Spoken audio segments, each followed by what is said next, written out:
Hey guys, today I'm going to be doing a foundation review and demo of the Maybelline Fit Me foundation. It has been out for a while, but I thought that with all the foundations coming out lately, it might be kind of interesting to do like a little series of testing out foundations throughout the day and seeing kind of what works for my skin type, which is oily, and as well with matching with my skin tone because it can be kind of tricky to match because I'm like somewhere in the middle of a lot of foundations. So I have mine in 315 Soft Honey, and just here on the Maybelline website, I have it up on my phone, it claims to have no oils, waxes, or nonsense, natural coverage that leaves your skin the way it's meant to be, fresh, breathing, natural.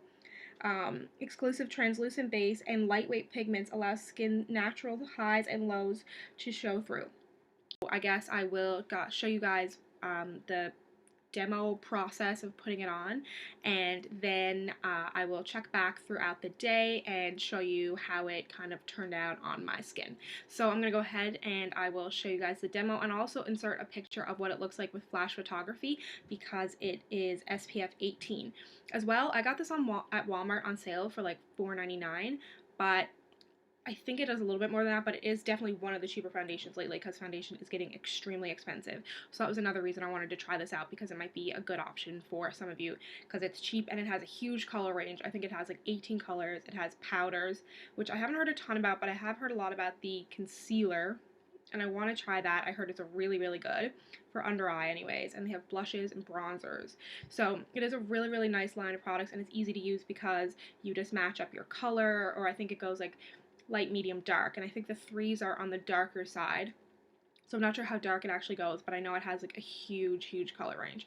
But anyways, I'm going to get into the demo and then I'll show you how the foundation works throughout the day. One layer on half my face so we can look at the coverage and see what the color match is like. And I'll just cover this side of my face first and I'll see what it looks like. It does have like, it's not like a runny consistency, but it's not super thick either.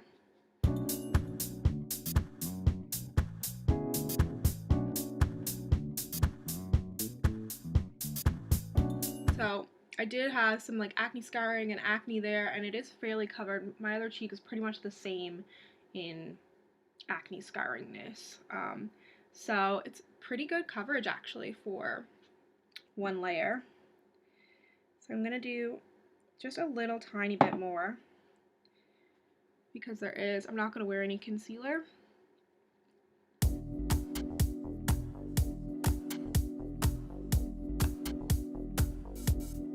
So that's layer 2. I actually like this shine here is just in the middle of my forehead just because I'm shiny. But I actually I like it a lot. This is one side of my face, it's not covered, and this is 2 layers. And it is really dewy looking, but I think when I powder it, it could end up looking extremely nice. So I'm just going to do the other side of my face and see what it looks like all over. Okay, so now I have the rest of my makeup on. There's still a little bit of a sheen coming through. I don't mind it so much on my cheekbones. I put a little extra powder on my forehead. I had to powder it. I had to powder basically any foundation, and I like to powder basically any foundation. So I'm just kind of doing my review how I would normally wear this foundation anyways. I just said foundation 100 times. Anyways, I have to go to school for a couple hours, so I'm going to check in and show you the progress after a few hours when I get back. It's currently 7:52, and I'll check back in a few hours. So I'm back. It is now 12:12, so it's been like just over 4 hours that I've been wearing the product. I was actually looking at the video that I filmed earlier and I was wondering why it was so dark in the back of my room. I didn't have any of the lights on in my room. I only had on like my little front lights, so hopefully you can see it a little bit better now.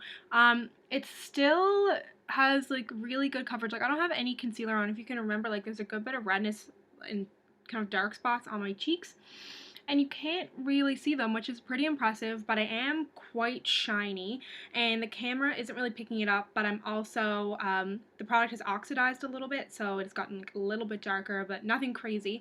And as well, I can't really smell it anymore, but I could kind of smell the product on my face for about like an hour, hour and a half, which I didn't really mind. It wasn't like a really offensive smell, but if you are super sensitive to smell, you might want to keep that in mind.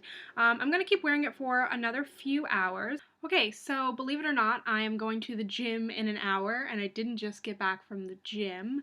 I am the oiliest I've ever been in my entire life. I'm embarrassed almost to be on camera right now. Overall, there's a few things that I look for when I'm shopping for a foundation, and the first thing is coverage because I do have skin issues. And I think the coverage is really good. It's medium, buildable, even to a full, maybe depending on the kind of powder you use. But if you have dry skin, like I think this, or even normal skin, I think this could be a fabulous foundation for you because a lot of these, like, kind of dewy, natural skin looking foundations don't have a ton of coverage, but this actually has really great coverage. Another thing is price, and I think it's a really, really good price. I got it on sale, but when I normally do see it when it's not on sale, it's still, I think it's under like $8, which is how a drugstore foundation should be priced anyways, but they're not anymore. Another thing that I look for is packaging. Now, the packaging does look really nice. It's super simple. The only thing is it doesn't have a pump, but most drugstore foundations don't, which is okay, but it is like a liquidy product almost, so you have to be kind of careful when you're pouring it out onto your hand or onto a palette or whatever you're using. And the last thing that I look for is lasting power. Now, I was planning on keeping it on like up until I left for the gym at 5 o'clock, but honestly, like, I can't do it. I have to take it off my face. Like, I just want to take my hands to my face so bad and get it off my face. And like, I don't want to be ragging on the product because it's just not for me. Like, it's the same way that certain mascaras don't work for certain people that other people think are like the best thing ever. So I just need to get it off my face. But right now it is 3:57 and I've had it on since 8 o'clock this morning. So it is a really good wear, and like, considering the fact that I am so oily right now and it's still on my skin, speaks to its lasting power, which I'm really, really surprised about. Overall, my final thoughts are oily skin, stay far, far, far, far, far away. But if you have like normal or dry skin, definitely give it a go. If you have a combination, you could try it. It depends how combination you are, really. But I don't want to say I'm happy with this product because it's just not for me, but that's not to say it's not going to be good for other people. Anyways, that is the end of my foundation review. If you'd like to see any other foundations, concealers, mascaras, any other kind of first impression reviews, I'm happy to do it. So just let me know. If you have tried this foundation and made a video about it, then leave a video response below. And if you just have any experience with the foundation, be sure to leave a comment. I want to know what other people think that have like normal or dry skin. As well, you can find me on Instagram and Twitter, and that is @reviewsbysam. As well, I have a Facebook page, which is facebook.com/mixreviewsbysamantha. And I will see you guys in my next video. Bye-bye.